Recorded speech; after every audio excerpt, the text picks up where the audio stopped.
दोस्तों स्वागत है आपका आज की क्लास में। आज है 7 अप्रैल 2025 और आज की क्लास में हम जानेंगे आज के इंपॉर्टेंट करंट अफेयर्स के बारे में। तो चलिए शुरू करते हैं आज की क्लास बिना किसी देरी के। लेकिन उससे पहले आपको चैनल को सब्सक्राइब जरूर कर लेना है भाई, और क्लास को लाइक भी अभी से ही कर दीजिए। तो चलिए शुरू करते हैं आज की क्लास, और जो भी क्वेश्चन का आंसर आप लोग जानते हैं कमेंट में ज़रूर बताना, और लास्ट में ये भी बताना कि इनमें से कितने क्वेश्चन के आंसर आपने करेक्ट दिए हैं। अब देखिए पहला क्वेश्चन आप लोगों के सामने, DRDO, देखिए एक सेकेंड में इसको चेंज कर लेता हूँ। हाँ, DRDO तथा भारतीय सेना ने कहाँ पर सेना संस्करण के 4 सफल परीक्षण किए हैं, ये आपको बताना है। Where are DRDO and Indian army. अब आप समझिए कि DRDO और इंडियन आर्मी ने मिलकर के ये किया है, ठीक है ना। तो पढ़ेंगे पूरा। Where are DRDO and Indian army's 4 successful launches of army culture, बताएंगे।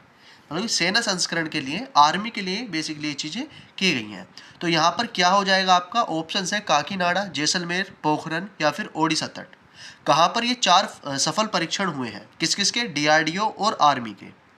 तो ये हो जाएगा भी आपका ऑप्शन नंबर डी, ठीक है, ओडिशा तट। ओडिशा तट ये आपका करेक्ट आंसर हो जाएगा, ठीक है, याद रखेंगे। अब देखिए अगला क्वेश्चन है, अग्निशमन एवं बचाव सेवाओं का नया DGP यानी कि निदेशक किसे नियुक्त किया गया है। Who has been appointed as the new DGP, director of fire and rescue services, बताएंगे। ठीक है, आपके ऑप्शन है रूपेश कुमार मीना, सीमा अग्रवाल, विजेंद्र S बिदारी या फिर अमितोष अग्रवाल। अग्निशमन एवं बचाव सेवाओं का, ठीक है, अग्निशमन एवं बचाव सेवाओं का बताएंगे। फायर एंड रेस्क्यू सर्विसेज का DGP नया कौन नियुक्त हुआ है। देखिए यहाँ पर जो आपका करेक्ट आंसर हो जाएगा वो हो जाएगा ऑप्शन नंबर बी, ठीक है, सीमा अग्रवाल। सीमा अग्रवाल हुई हैं नई DGP, यानी कि निदेशक आपकी अपॉइंट हो चुकी है। अब देखिए अगला क्वेश्चन है, वर्ष 2024-25 के लिए भारत में सबसे अधिक वास्तविक आर्थिक विकास दर किस राज्य ने हासिल की है, ये आपको बताना है यहाँ पर। Which state has achieved the highest real economic growth rate in India for the year, कौन से, 2024 या 25, बताएंगे। तो कहाँ पर ये वाली ग्रोथ सबसे ज़्यादा देखी गई है, या कहाँ पर ये हासिल की है, किस राज्य ने। तेलंगाना, आंध्र प्रदेश, तमिलनाडु या कर्नाटक। चारों ही राज्य आपके साउथ इंडिया के हैं, ठीक है, दक्षिण भारत के चारों ही राज्य हैं। इन्हीं में से एक ऐसा राज्य है जिसने 2024-25 में सबसे ज़्यादा वास्तविक आर्थिक आय दर हासिल की है। देखिए यहाँ पर जो आपका करेक्ट आंसर हो जाएगा भाई वो हो जाएगा ऑप्शन नंबर सी, याद रखेंगे, तमिलनाडु यहाँ पर आपका करेक्ट आंसर हो जाएगा। अब अगला क्वेश्चन देखिए, IRCP 2025 विश्व बैंक और विशेषज्ञों सहित वैश्विक प्रमुखों की भागीदारी के साथ कहाँ पर संपन्न हुआ है, ये आपको बताना है। Where is IRCP 2025 concluded with the participation of global heads including World Bank and experts? तो यहाँ पर आपका करेक्ट आंसर हो जाएगा भाई ऑप्शन नंबर डी, ठीक है, ऑप्शन नंबर डी यहाँ पर करेक्ट हो गया। नई दिल्ली, दिल्ली में ही ये संपन्न हुआ है, ठीक है। चलिए अगला देखिए क्वेश्चन, अगला है, अगले 2 वर्ष तक बिम्स्टेक की अध्यक्षता किस देश ने ग्रहण की है, ये आपको बताना है।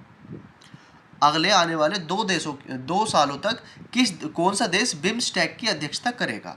Which country has assumed the chairmanship of BIMSTEC of the next 2 years. BIMSTEC एक ग्रुप है, आप सभी जानते हैं इसके बारे में, मैंने आपको बताया भी हुआ है, ठीक है। तो कौन सा देश करने वाला है, तो यहाँ पर जो आपका करेक्ट आंसर हो जाएगा भाई वो हो जाएगा ऑप्शन नंबर बी, बांग्लादेश करेगा अगले 2 वर्षों तक इसकी अध्यक्षता, ठीक है। चलिए बांग्लादेश याद रखेंगे इसको। अगला देखो, अगला है, भारतीय रिजर्व बैंक यानी कि RBI जो है आपका, RBI का नया डिप्टी गवर्नर किसे नियुक्त किया गया है। Who has been appointed as the new deputy governor of RBI, reserve bank of India का डिप्टी गवर्नर किसे नियुक्त किया गया है। यहाँ पर आपके सामने ऑप्शन है भाई, डॉक्टर पूनम गुप्ता, माइकल देवव्रत पात्रा, अजय सिन्हा या फिर मनोज कुमार सक्सेना, बताएंगे क्या हो जाएगा यहाँ पर आंसर। तो यहाँ पर जो आपका करेक्ट आंसर हो जाएगा वो हो जाएगा ऑप्शन नंबर ए, ठीक है, ऑप्शन नंबर ए यहाँ पर करेक्ट हो जाएगा आपका, डॉक्टर पूनम गुप्ता, इन्हीं को किया गया है नियुक्त, क्या, डिप्टी गवर्नर, किसका, RBI का, हाल ही में। चलिए अगला देखिए, अगला है, आगामी बोहाग बिहू उत्सव, ठीक है। देखिए यहाँ पर इसको क्या बोलते हैं, रंगोली बिहू भी बोला जाता है, ठीक है ना, रंगोली के नाम से भी इसको जाना जाता है, रंगोली बिहू। तो बिहू से ही आप देखिए पता लगा सकते हैं, बिहू जहाँ भी आपका आ जाए कि बिहू कहाँ मनाया जाता है, तो एक ही राज्य आना चाहिए आपके दिमाग में जिसका नाम है असम, ठीक है। लेकिन यहाँ भी फिर भी हम पूरा क्वेश्चन पढ़ेंगे, इसको क्या बोल रहा है क्वेश्चन में कहा गया है एक त्योहार मनाया जाएगा बिहू महोत्सव, ठीक है, रंगोली बिहू 2025 मनाया जाएगा, वो किस पूर्वोत्तर राज्य में मनाया जाएगा, ठीक है। The upcoming Bohag Bihu festival, ये पूरा नाम इसका ये है, रंगोली बिहू भी इसको कहा जाता है, will be celebrated in which north eastern state. तो देखिए नॉर्थ ईस्टर्न स्टेट ही है सारे ही आपके, त्रिपुरा, नागालैंड, असम और मेघालय, लेकिन इनमें से भी असम जो आपका राज्य है यहाँ पर ये बिहू नाम का त्यौहार मनाया जाता है, ठीक है। चलिए याद रखेंगे असम। अगला देखिए, अगला क्वेश्चन है, हाल ही में अंतर्राष्ट्रीय अपराध न्यायालय, ठीक है ना, यानी कि आईसीसी, पूरा नाम होगा इसका इंटरनेशनल क्रिमिनल कोर्ट, हाल ही में इंटरनेशनल क्रिमिनल कोर्ट से किस देश ने हटने की बात की है, ये आपको बताना है। Which country has recently announced it's withdrawal from the international criminal court, ICC, बताएंगे। आईसीसी से किस देश ने हटने की घोषणा की है कि भाई हम अब हट जाएंगे इस वाले न्यायालय से, ठीक है, अंतर्राष्ट्रीय अपराध न्यायालय से हट जाएंगे। तो वो हो जाएगा भाई आपका ऑप्शन इनमें से कौन सा हो जाएगा, मोजाम्बिक, हंगरी, चेक गणराज्य या इजराइल।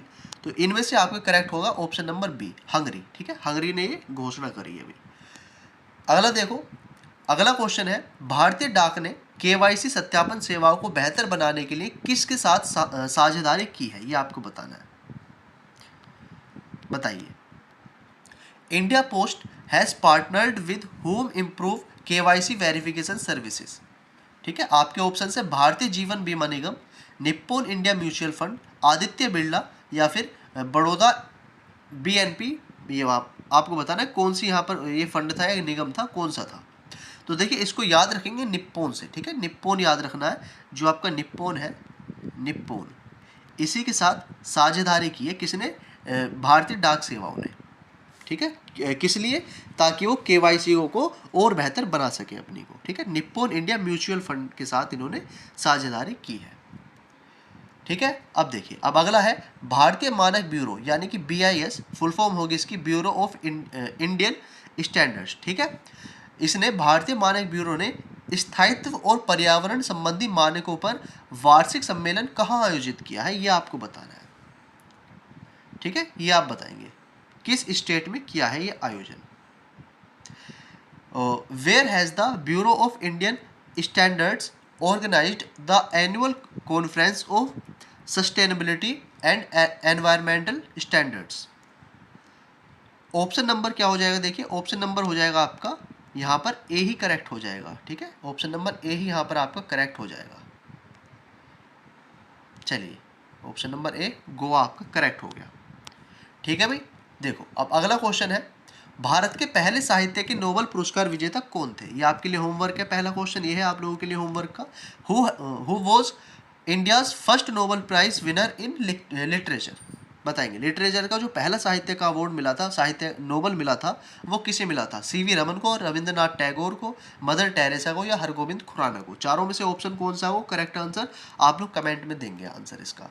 अब अगला क्वेश्चन है आप लोगों के लिए, जो कि ये भी आप लोगों के लिए होमवर्क है, ये है भारत का सबसे लंबा बांध आपको बताना है, ठीक है ना, लंबा बांध, लॉन्गेस्ट डैम ऑफ इंडिया आपको बताना है, इनमें से कौन सा है, भाखड़ा नागल बांध है या फिर इंदिरा सागर बांध है, हीराकुंड बांध है या फिर नागार्जुन सागर बांध है, बताएंगे, ठीक है। ये भी आप लोग कमेंट में बताएंगे इसका आंसर भी। तो दो क्वेश्चन आप लोगों के लिए हुए होमवर्क के लिए, एक तो आपको बताना है कि पहले नोबेल पुरस्कार विजेता कौन है साहित्य के भारत के, और दूसरा क्वेश्चन है भारत का सबसे लंबा बांध कौन सा है, ठीक है। तो इन दोनों क्वेश्चंस का आंसर आप लोग कमेंट में देंगे भाई, और कोई भी आपका डाउट है तो कमेंट में ज़रूर बताना, कोई भी आपका डाउट आप व्हाट्सएप पे मुझे कर सकते हैं, ठीक है भाई। और यहाँ पर आप लोग मुझे सब्सक्राइब जरूर कर लेना भी सभी लोग, क्योंकि यहाँ पर आपको डेली करंट अफेयर्स की क्लास लाता हूँ मैं, छोटी छोटी सी, और जितने भी इंपॉर्टेंट क्वेश्चंस होते हैं 10 हो चाहे 15 हो चाहे 8 हो चाहे 9 हो, डेली बेसिस पर आपके मैं क्वेश्चंस लेकर के आ जाऊँ जो आपके लिए इंपॉर्टेंट होते हैं हर एग्जाम की दृष्टि से, ठीक है ना। कोई भी एग्जाम आप टारगेट कर रहे हो सभी के लिए इंपॉर्टेंट है आपके करंट अफेयर्स। और देखिए इंस्टाग्राम पर आप लोग मुझे फॉलो ज़रूर कर लेना भाई, यहाँ पर आपको काफ़ी चीज़ें प्रोवाइड कराता रहूँगा। PDF आपको मिलेगी यहाँ पर टेलीग्राम पर, तो टेलीग्राम में ज्वाइन ज़रूर कर लेना, ठीक है। चलिए बस इतनी ही थी भाई आज की क्लास में, और सभी के लिंक आपको डिस्क्रिप्शन बॉक्स में मिल जाएंगे, तो आप लोग वहाँ से जाकर के चेकआउट कर सकते हैं। तो यहाँ पर सब्सक्राइब करके ज़रूर जाएंगे मुझे सभी लोग जाने से पहले। मिलते हैं अगली क्लास में, तब तक के लिए जय हिंद, वंदे मातरम, बाय।